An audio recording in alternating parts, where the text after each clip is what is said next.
Alan, how you doing? It's a bit hot.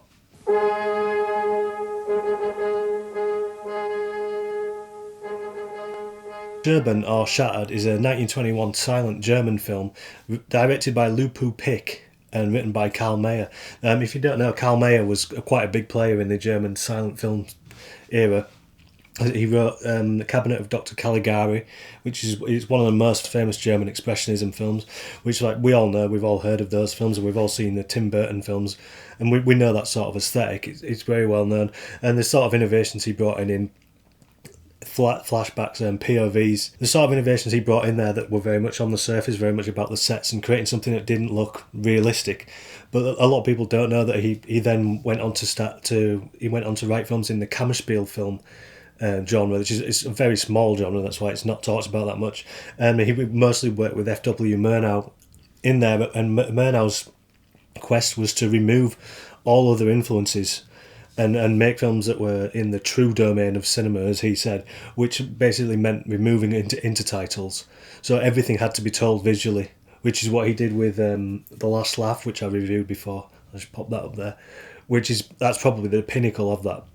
But the other aspects of this were a bit like, as I said, the German expressionism was a very much over the top, very it's sort of it looks like theatre. It's reminding you that you're watching a film. It's not realism, and it's bigger stories, big extravagant stories, horror stories, psychological stories, where the Kammerspiel films were much smaller, much more like the sort of realism that we talk about here, but way before then. Because a lot of people think that sort of realism started with neo-realism, but there was this earlier, and it's also these are sort of the building blocks for a lot of cinema nowadays, in terms of everything being told visually. Instead of relying on the intertitles, everything's on the screen, and everything matters. Everything's important. These films were also when they started moving the camera around a lot more, like you saw in The Last Laugh, the camera moving down the lift, descending, showing the mirroring the main character's descent into hell. Oh well, cleaning toilets, as it was in that film. So this film has some of those similar motifs in it as well.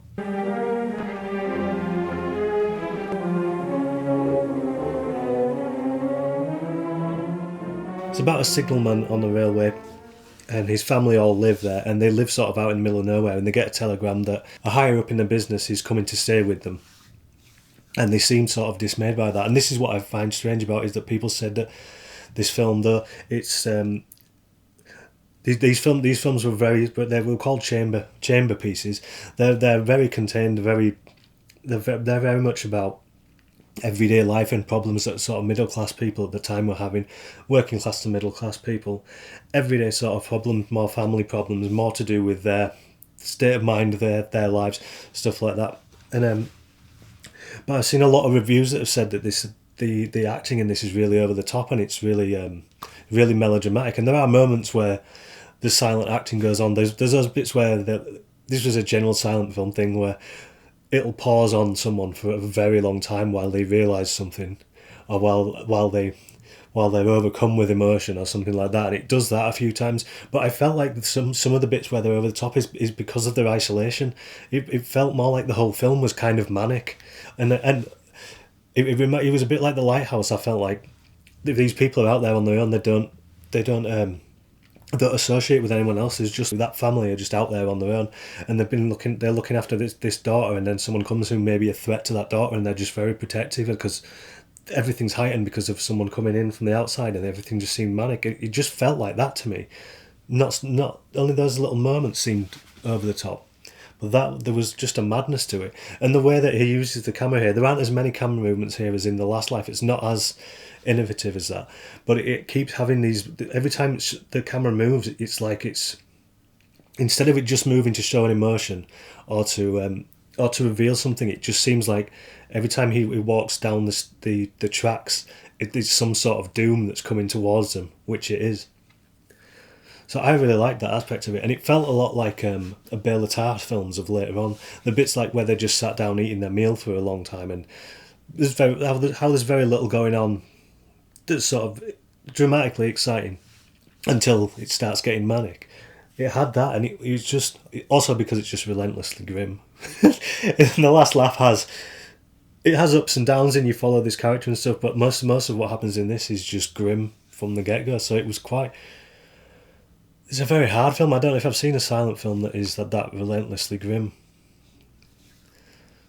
So yeah, it's an interesting film. It's an It's an early example of realism. Maybe a bit over the top, maybe manic. It depends. That's depends on your reading of it. I thought it was. I thought they were sort of meant to be a bit odd and a bit. There's an element of cabin fever there. I think that it's there intentionally. But if you're interested in looking into that Kammerspiel thing and the early realism, as I am, we will be documenting this. I'll be making documentaries about this to show the whole timeline of realism up to the present day.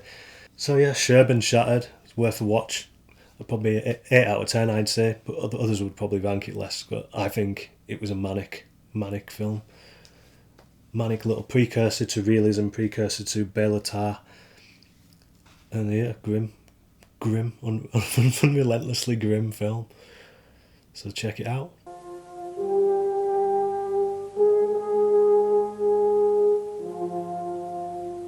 Don't forget to like, subscribe and share, and we'll be back next week with another reviews on realism.